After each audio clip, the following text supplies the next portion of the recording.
Assalamualaikum warahmatullahi wabarakatuh. Jumpa kembali dengan Ainin Jazz. Seperti biasa, Ainin Jazz bagi-bagi informasi seputar pengalaman dari apa yang kami alami, berbagi pengetahuan dari apa yang kami ketahui. Oke, jika konten ini ada manfaatnya, silahkan ambil dan terapkan. Jika tak ada manfaatnya, abaikan saja, anggap saja sebagai hiburan. Oke, konten sekarang ini sebagai berikut. Baik, dalam konten sekarang ini kita nge-vlog saja ya bosku ya. Ya mudah-mudahan sedikitnya sih, selain sebagai nge-vlog ya sedikitnya ada yang bisa diambil gitu ya, pengalaman yang kami bagikan atau kami share ini khususnya untuk para pemula ya. Oke, di sini kami akan mengganti kompresor mesin kompresor showcase chiller ya, 2 pintu, yang dimana kompresornya ini, chiller ini mengalami permasalahan. Kompresornya tersebut bermasalah, rusak gitu ya. Jadi intinya chiller ini, showcase chiller 2 pintu ini akan diganti baru mesin kompresornya gitu ya. Kami infokan sebagus apapun kompresor, merek kompresor yang akan dipergunakan ya, jika tidak melakukan hal seperti ini, yaitu pengurasan, itu akan menjadi percuma. Apapun jenis kompresornya, sebagus apapun merek kompresor, jika hal ini tidak dilakukan, tidak usah ngitung berapa lama kekuatan kompresor, berapa bagus kompresor tersebut, itu tidak akan lama. Begitu selesai dipasang, langsung bermasalah jika hal ini dibiarkan. Oke, ini sekedar cuplikannya saja ya.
Oke, ini dia showcase-nya sudah kita keluarkan dan seperti ini tampilan lamanya ya.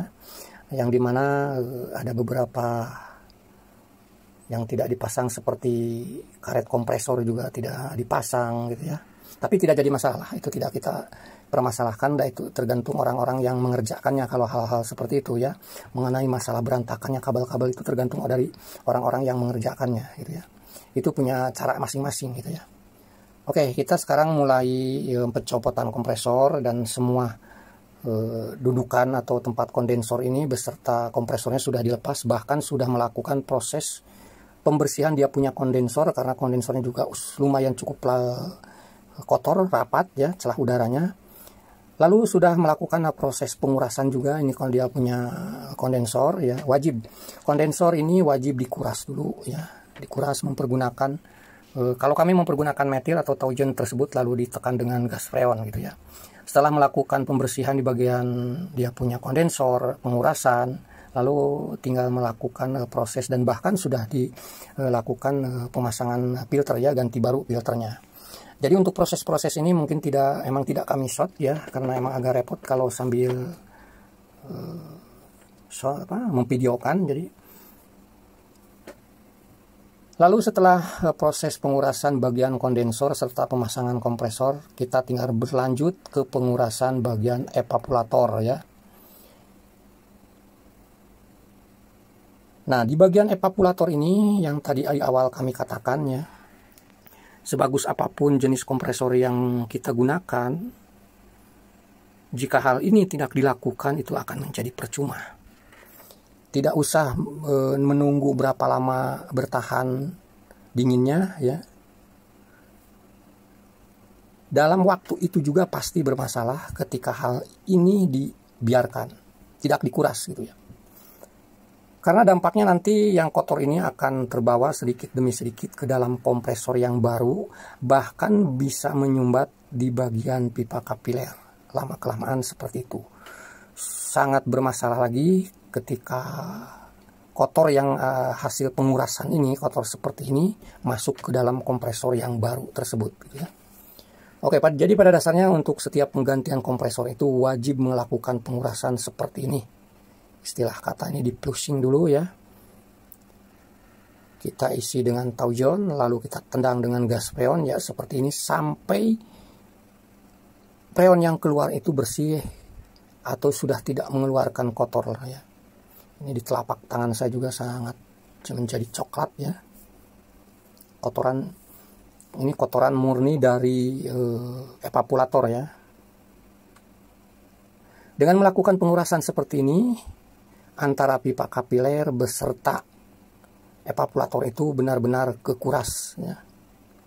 Nah, ini tausionnya sudah ikut, atau metilnya sudah ikut keluar beserta kotor yang mengendap di dalam evaporator ya. Tidak sampai di situ saja proses pengurasan ini. Untuk meyakinkan udah bersihnya ya, kami melakukan 2 kali. 1 botol tadi yang pertama ya, lalu 1 botol lagi ini yang keduanya. Untuk memastikan bahwa evap dan kapiler ini udah benar-benar bersih, nanti bisa ketahuan dari hasil kurasannya. Dari hasil kurasannya bisa ketahuan. Nah, seperti ini. Ini kurasan yang kedua kalinya, tidak seperti hasilnya kurasan yang pertama. Taujon atau metilnya juga tidak kecoklat-coklatan kalau pengurasan ini yang kedua. Tetapi dibiarkan saja dulu pengurasan itu terus berlanjut. Kita jos berulang-ulang supaya hasilnya itu benar-benar bersih gitu ya. Oke, setelah semua proses pengurasan baik kondensor maupun evaporator sudah yakin kita merasa bersih, baru merakit dia punya kompresornya ya. Pemasangan pentil, memasangkan ke kondensor dari kompresor, memasangkan pipa hisap dari evaporator, memasangkan pipa pendorong ke kondensor gitu ya. Semua sudah kami lakukan. Tetapi di sini kami tidak bisa memvideokan ya. Yang jelas setelah proses pengurasan itu, lalu pasang kompresor baru dengan proses pengerasan seperti yang sudah kami lakukan seperti ini. Dan ini tinggal melakukan proses pemakuman ya. Jadi sebelum dipasang, sebelum diisi gas freon, kita melakukan dulu ini proses pemakuman ya. Setidaknya 20 menit, 15 menit ya. Bahkan kalau kami ini lebih dari 20 menit karena sambil memakum, sambil merapihkan dia punya kelistrikannya gitu ya. Jadi istilahnya sambil memakum itu masih banyak kerjaan yang lainnya. Jadi tidak akan berasa.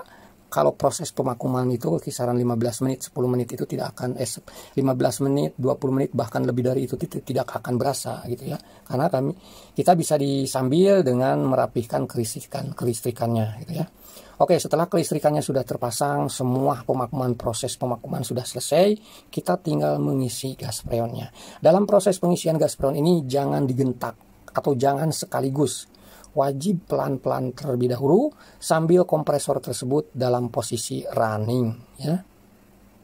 Dalam posisi running, gas freon diisi pelan-pelan, perhatikan ampere gitu ya. ketika sudah mencapai tekanan yang kita inginkan disesuaikan dengan ampere ya, setidaknya antara kisaran 15 atau 20, 15 atau 10 ya, itu normalnya. Untuk ampere juga, untuk ampere juga wajib dipantau, jangan sampai melampaui batas dari yang tertera di mesin kompresor tersebut. Itu disesuaikan dengan kapasitas yang tertera di nameplate yang berada di kompresor, berapa ampere maksimalnya gitu ya. Setidaknya kurang dari yang tertera serta tekanan freon sudah normal, itu insya Allah hasilnya sudah akan mulai berasa. Itu seperti ini. Ini pipa hisap ya, pipa hisap udah mulai kelihatan berembun ya. Otomatis pipa hisap ini adalah pipa akhir dari evaporator yang akan menuju kembali lagi ke kompresor si freon tersebut. Itu makanya disebutnya pipa hisap gitu ya. Di sini sudah kelihatan mulai berembun, berasa dingin ya. Lalu ke bagian dalam juga sudah mulai berasa. Cuman sayangnya ini termodigitalnya bermasalah ya. Dia tidak mampu memprediksi keadaan suhu di dalam. Jadi termostat ini error ya. Nanti kita wajib kita ganti lagi lah dengan yang baru. Nanti kita setting lagi ya. Sementara yang pemilik rumah ini ya, user kami ini memiliki alat ukur manual yang disimpan di dalam showcase ini untuk mengetahui berapa suhu yang sekarang ini sudah tercapai gitu ya. Dari semenjak pemakuman isi freon dengan proses isi freon bertahap pelan-pelan ya, mungkin sekitar kurang lebih 1 jam, bahkan mau 2 jam lah ya. Kurang lebih 2 jaman. Dan di sini sudah tertera suhunya di dalam showcase atau chiller ini ya. Ini sudah di bawah 10 derajat ya. Sudah menunjukkan di bawah 10 derajat. Kira-kira ini sekitar 7 ya, baru menginjak di 7. Nah, baru menginjak kisaran 7 derajat. Raknya juga sudah mulai berasa dingin. Ya sebetulnya itu sih bisa disesuaikan nanti dari termostat digital ya. Jadi op-nya kompresor itu mau di berapa suhu, dan setarnya lagi itu kompresor mau berapa suhu, itu nanti kita bisa setting di kompresor di termometer atau termostat digital tersebut gitu ya. Karena pas kebetulan termostat digital ini emang sedikit lagi error ya. Di manual sudah menunjukkan normal dan emang rak-raknya juga sudah berasa dingin. Tetapi di termostat atau ya termostat digital itu masih menunjukkan angka yang istilahnya panas gitu ya. Rak sebelah kirinya juga sudah berasa dingin. Oke, sekarang tinggal kita open terlebih dahulu karena mau dirapihkan dibawa ke dalam ya. Jadi sebelum dibawa ke dalam ya tentulah harus listriknya kita lepas terlebih dahulu. Selain itu kita ucapkan banyak terima kasih bagi Anda yang sudah menyimak konten-konten kami. Kami sekalian pamitan untuk sekaligus untuk merapihkan ini ke dalam ya. Mudah-mudahan apa yang kami tayangkan ini, walaupun ini dianggap kami juga sebagai ngeplok saja, karena kalau dianggap tutorial juga harus lengkap. Tetapi setidaknya ada beberapa bagian yang mungkin bagi pemula bisa diambil, bisa diterapkan, seperti apa saat ganti kompresor, apa-apa saja yang harus dilakukan saat mau ganti kompresor. Ya mudah-mudahan ada yang tadi kami tayangkan itu gitu ya. Oke, sampai jumpa lagi di video konten yang akan datang. Mohon maaf jika ada kekurangan dari apa yang kami tayangkan. Terima kasih.